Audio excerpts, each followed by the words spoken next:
Newsfirst Newsline with Faraz Shaukat Ali. And a jolly good morning. This is Newsline, live from the Newsfirst studios in Dawson Street in Colombo, and broadcasting on TV1, which is, of course, part of the Capital Maharaja Group.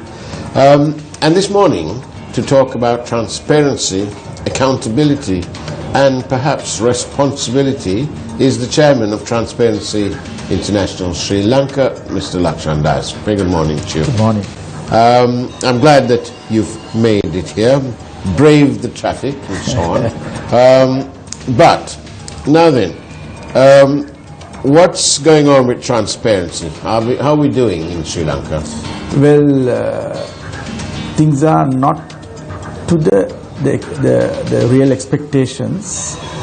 Things are better than the past. That we have no issue. But things are not up to the expectations of. But you say that things are better, Mr. Dias, but the corruption perception index has lowered Sri Lanka much more than it was in the past. Yeah. I mean, it can be one thing. Can be the whole issue of bond issue and the few other issues brought down us in the corruption index. But I mean, there is a strong opinion within the society that at least we have freedom to oppose and challenge, and there are a lot of civil society organizations and political parties now talking it very publicly, openly, every small issue coming up, and together with the right to information bill, I think there will be more and more corruption issues will bring into the surface. So that is something I feel we are better. Right. But still, things are not up to expectations on corruption. You say that, and you mentioned the bond matter in terms of transparency.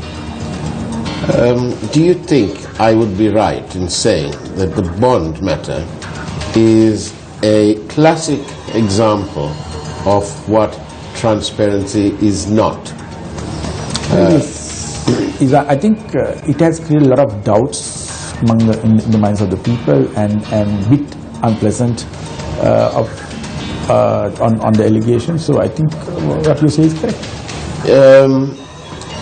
You see, it's a little bit. And do you agree that you have as a lawyer you have this notion that justice delayed is justice denied? Yes. In that whole context, and also in ecclesiastical matters, there is a saying that you must reward somebody before the sweat on his back dries up.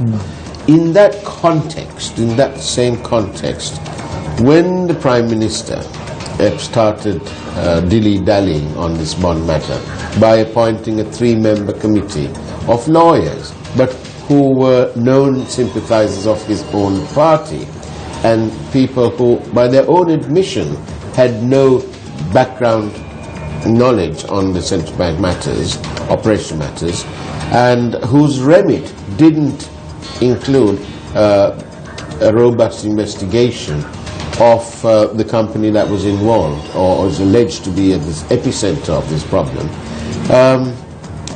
They in fact called for a separate investigation of that. And internally, of course, the central bank has done that, as one of the whistleblowers made available. And of course, we can also tell you that the CID investigation into the leakage of that on-site report has not led anywhere. So that whistleblower is probably very happy indeed. We are happy too. But there would be no need for all this skullduggery if there was transparency. No, I think what could have done at that time is something that President appointed today. Yeah. A kind of an impartial, high-powered a commission of inquiry. That's right. That's what they ought to have done then. If they have done that, I think the most of these allegations, accusations, and pointing finger that you are delaying things could have avoided, which I think kind of a bad political decision at that time.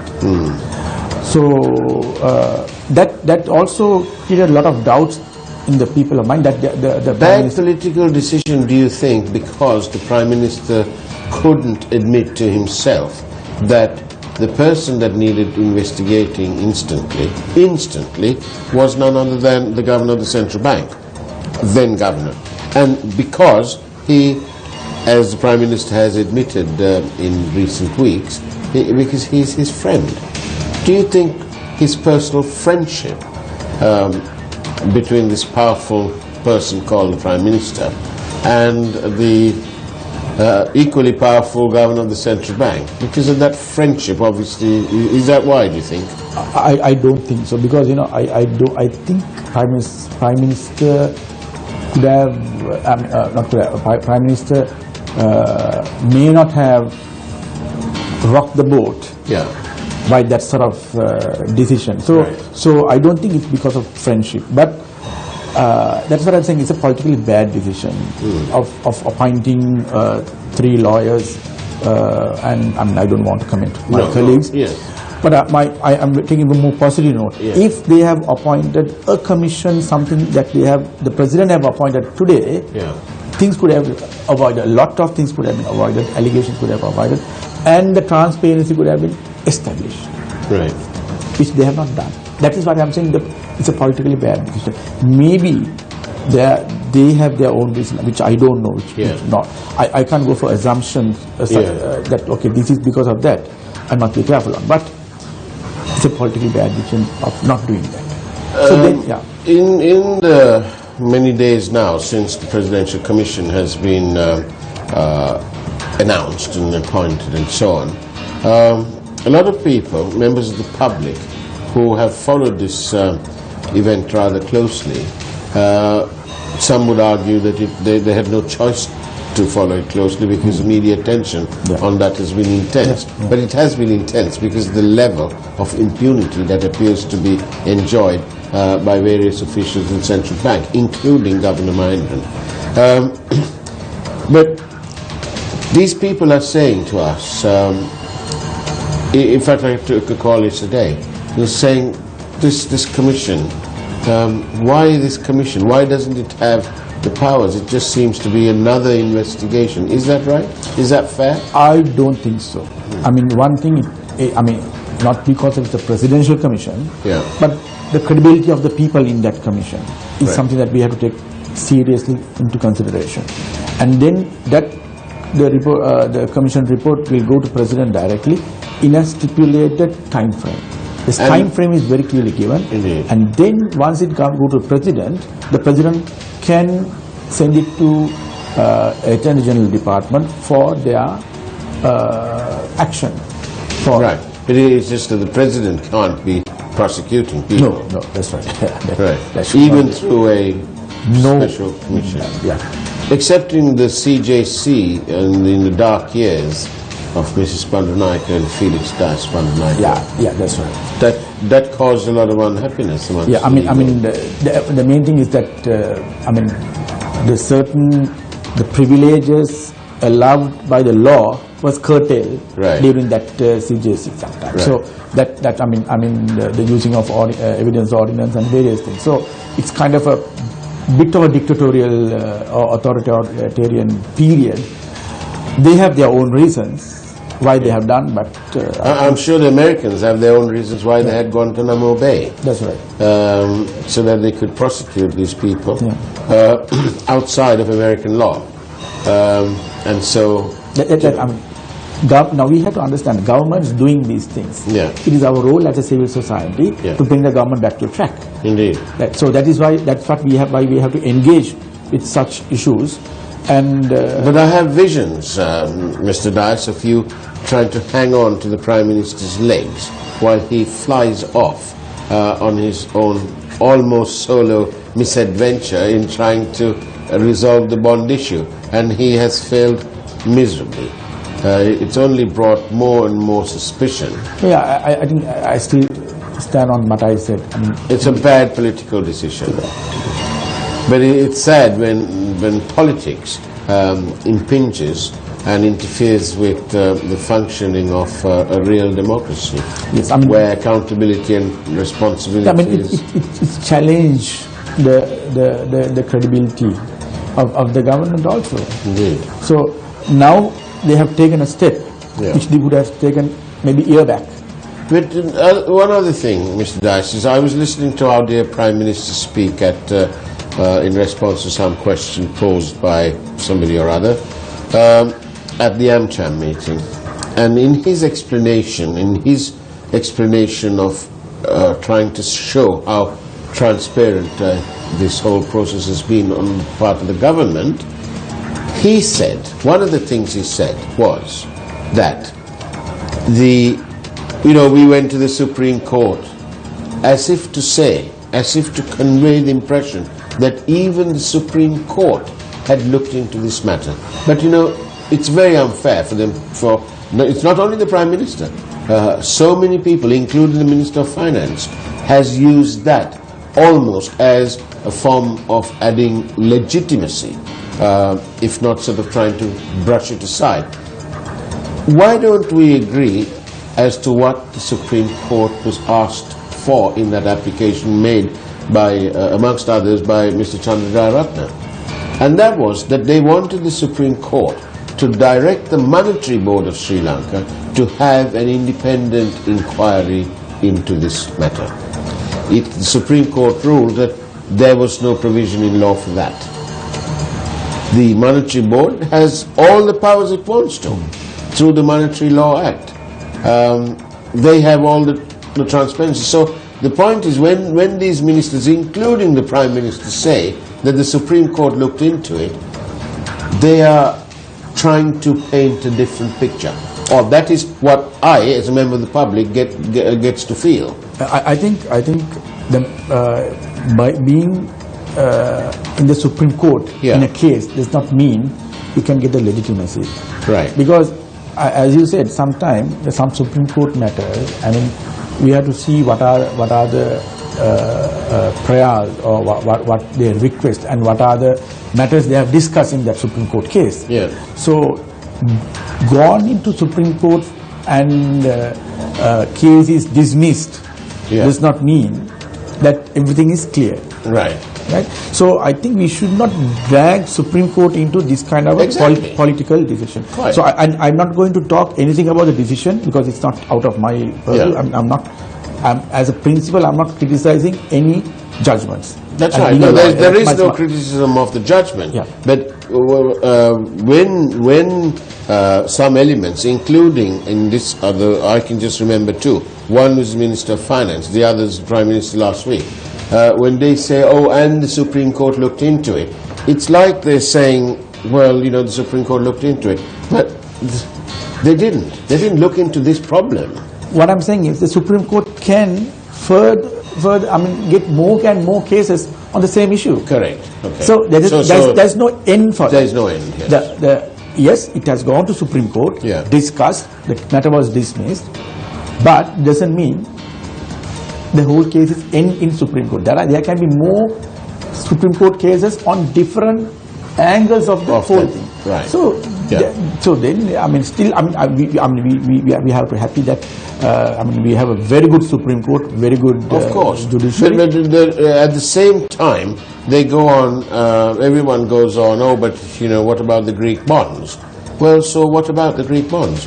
The Supreme Court on that matter, on the Greek bonds matter, responded with a full order because they heard the whole case. And in that case, they ruled that there was no procedural error in the decision to purchase the Greek bonds.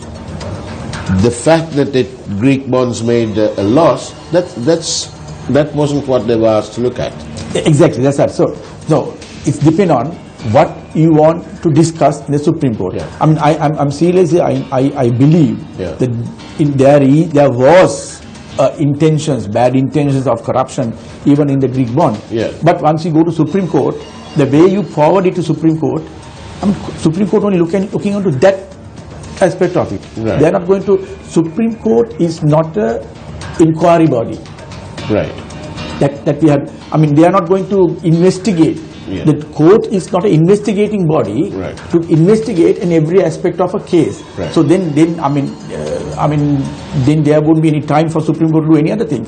So whatever the facts and figures coming and what are the arguments they bring, based on that the Supreme Court will give this. So that is, of course, most of the government also doing, the world also. They take this matter to courts, they are from their own way, and clear the matter from there, and then said, okay, it was discussed. Now, Mr. Lakshandas, you're the chairman of Transparency International, Sri Lanka. Now, as the chairman of Transparency International, in your ideal transparent world, what would you have expected? How would you have seen the rollout of the bond investigation? I think the moment it came into limelight that, okay, there is a issue, Yeah. the first thing they should have done is an appointing impartial, high-powered board of or team of inquiry or commission of inquiry. At that time, 1 year ago, and whoever, irrespective of the position, whoever involved in it has to bring into the courts and on criminal charges, not civil charges. And because if I'm still, because the presumption of innocence is there, and it's still a matter in the courts. So if there is a wrongdoing, that should be, because okay, I put it this way, I support this government purely because we are all working for the constitutional changes, which is very important for the country that we struggle for over the years. But I don't want to, because of that, I don't say that, okay, we have to forget all the issues of corruption also. You know, you said it was a bad political decision. That's what I'm saying, yeah. Do you think it's a bad decision under the guise of a bad political decision, but in actual fact to cover up what could well become the greatest fraud ever perpetrated on the people of this country? Yeah, I think I maintain the same position. I mean, they should not have done that. They shouldn't have done that. But should the governor or the former governor of the central bank, we've been treated to another whistleblower who's disclosed apparently the level of expenses. This hasn't been challenged by the central bank, and we noticed that Mr. Mahendran, in his statements this morning given to one of the newspapers yesterday, they say that Mahendran hits back, but he hasn't said anything about the level of his expenditure. We asked the former governor of the deputy governor of the central bank, Dr. W.A. Vijayawardena, and he said that not that it's illegal, but it's just not done to use in effect your company credit card for your personal expenses, which included that very famous or infamous purchase of 22,000 rupees worth of Pampers. The central bank, Dr. Vijayawardena told me, does not have a creche. No creche. So hard to see why Pampers are needed by the central bank. Yeah, I think how are they going to I have no that? other option than agreeing with Dr. Vijayawardena on that. Yes. So you know what I mean? We're talking transparency. So let's talk transparency. Why doesn't Mr. Mahendran come out? He can come here. You can come here, Mr. Mahendran, if you want to. We'll give you a cup of tea and some airtime if you agree to tell us why and what possessed you to spend 163 instances of fraud, according to the Voice Against Corruption. And they say, Voice Against Corruption, 66 million. I look at it another way. We're 69 years into independence, and we've got this one individual who's gone on a spending spree. And he just happens to be the friend of the Prime Minister. So, I've got a problem with that. Because this is not a private company. I fully agree with Faraz. I think, we have to give an example of spending, even though we hold a very serious or very important government position. I don't take the position that the Prime Minister's friend did it, but I want to take the according to the facts. Yeah. It was done by the governor of the central bank. Right. So, because if I put it the other way, the Prime Minister, I'm becoming a political person. Right. I don't want to take that stand. Right. But I mean, we can have on our political assumptions. Yeah. But it's very clearly was done by the governor of the central bank. That's very clear, and it has to be investigated. Because sometimes, Mr. Dice, I get and as you said, like the Pampers, I don't know how come. Well, he's probably settled it because he's settled about 12 million rupees worth of personal expenditure put through the card. But another point in terms of transparency, and here we go. This whole thing stinks to high heaven. You're the chairman of Transparency International Sri Lanka, and I'm looking at the report that alleges that the former governor was settled around 7.8 million rupees without receipts. I mean, my producer is holding on to a bill for 3 breakfasts in Dambulla because I haven't got a receipt, right? And Mr. Russell Dean refuses to authorize that payment. It's a minuscule amount. But the system is that, you had the breakfast, nobody doubts it, and looking at the size, But the thing is that no receipt, no settlement, that's it. And the producer's probably hoping that I won't mention another incident, but again, there's no receipt. So here, it's not 704 rupees, but it is nearly 8 million rupees of the public's money. I think, even in my life, there can be bills or the expenditure which I don't have bills. Then the option there is you have to pay from your pocket. If you don't have bill, you have to pay out of your pocket. That's simply the theory. And there has been this wholesale cavalier attitude to expenses, and this is in Britain we had the expenses scandal. This is in Sri Lanka's very own expenses scandal. According to the detail, on one day, the former governor is supposed to have stayed in not 1, not 2, not 3, not 4, but 5 different hotels in one day in India. I've got a problem with that. Somebody practically impossible. Well, it's practically impossible. And then there's something more than saying in the... Well, it says there's no sanity. That's right. Yes. Even if your secretaries booked you, taken options in various hotels, well, it was up to that same secretary to have made sure that there was no liability on part of the central bank. All these people seem to have forgotten the minute they went into this job that they were custodians of the people's monies and the people's aspirations for good governance. I agree with you. So it's very, very, very sad. What I'm thinking, Faraz, now if you do a mistake by booking 7 hotels using your credit card and without properly investigate which hotel you're going to stay, then the cost, the additional cost occurred, has to pay by your pocket. Simply that. You can. He clearly can afford it because in the space of 17 months, he has settled the central bank with approximately 12 million rupees. So if he could afford to do that, then he could have also, and hopefully he settled the bill for the Pampers as well.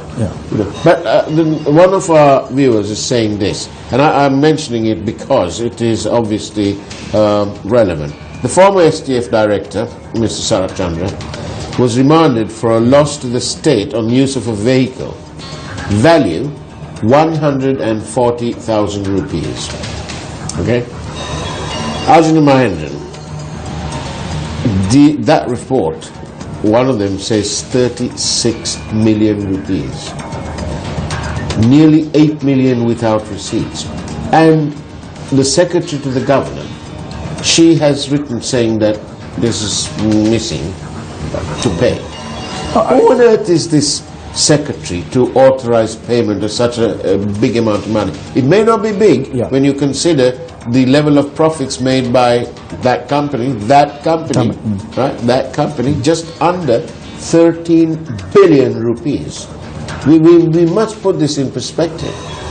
36 million is not chicken feed, is it? Yeah, I think my simple argument is this, like, if they have spent without any authorization, if they have lost their bills, theory is very simple: pay out of your pocket.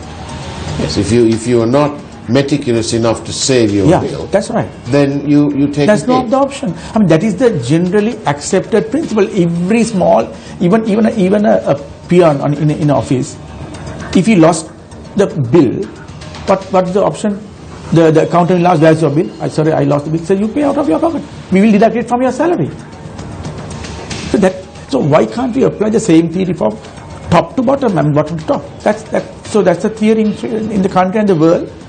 If you don't have a bill, you have to pay it. And even you have bills, you have to justify why you have spent that money. Whether it's really within the official purposes or it's private. If it is private, again you have to bear the cost from your private money. And in all this, we must bear in mind, I checked up on this, apparently the straight salary of the governor of the central bank is, wait for it folks, 70,000 rupees a month. That's the official salary of the governor of the central bank. In my opinion, it is extremely low. Of course it is. It's considerably low. Yeah, and also the president and the judges or the parliament, we have to increase the salary. That is my person. Yes, they should. They should go. I mean, central banks. Yeah. Yes, well, we could go the route of Singapore. Yeah, and we could have a referendum, and the people will probably say yes, go ahead. But the people will also insist that, like in Singapore, if you get caught with your finger in the pie, that's right, you're going to be in big trouble. Exactly. That's what the Singapore adopting Singapore system doesn't mean that you're increasing one side and you're decreasing another. Exactly. You have to go in the both lines. Indeed. Now you know what if this such thing happen in Singapore? What is the end result? Right? It's not easily you can get away from that. So that is where the Singapore maintained their high credibility on financial management. Indeed. So that is why we got an opportunity through this the Presidential Commission to prove to the world that we are a country and people are watching about it. Indeed. So if you fail again, then we are in a problem. So I hope the Presidential Commission will deliver goods. Well, we hope so, but, Mr. Das, as we go along, today is the 8th of February. In another 18 days, or 19 days, it will be precisely 2 years since the first bond was issued. And this, the inaction, or the, as you call it, yes, the sort of politically bad decision, as you say, bad decision politically, to appoint these things and so on, it's all this delay. In the eyes of the public, the delay in finding out what happened has only helped to entrench the bond in the market. And in these 2 years, there will be, God only knows what on earth has happened to the profits. But we do know one thing, according to Mr. Vasanta Samarasinha from the Voice Against Corruption, and long may he continue to have his voice. According to that, the level of the financial cost or the profits made by one company alone is just under 13 billion. But more to the point, Mr. Vasanta Samarasinha says that the losses to the EPF, the people's money, remember, is around 14 billion. I think this whole EPF is very clearly the money of poor workers, the employed, hardworking, and all these governments, they played. It was a playground for the governments who want to plunder the state funds. So going into that, plundering that much of funds, I think need to be investigated. I have no idea about what's Mrs. Samarasinghe talks about. Yeah. But if it is there, Yeah. it has to be investigated, and the people who are responsible has to bring it to court. That's no doubt. Because by that, again, we can prove we are financially credible place, and please come and invest. So, moment you hide things, moment you delaying things, your financial credibility is at stake. We should not, as a country that we are expecting to develop the country into a more strong financial hub, has to prove to the world that we are not putting everything under carpet like happened in the past. When you're having a good time, time just flies. And when you're talking transparency, the time just disappears and evaporates faster than aviation fuel. Lakshan Das, Chairman, Transparency International Sri Lanka, thank you very much for being on Newsline. Okay. And that's it from Newsline. We'll see you same time, same place tomorrow morning, where we have an interesting economist to give us his take on what's going on economically. And we may not even mention the bond. Who knows? On that note, take care, have a great day, and God bless.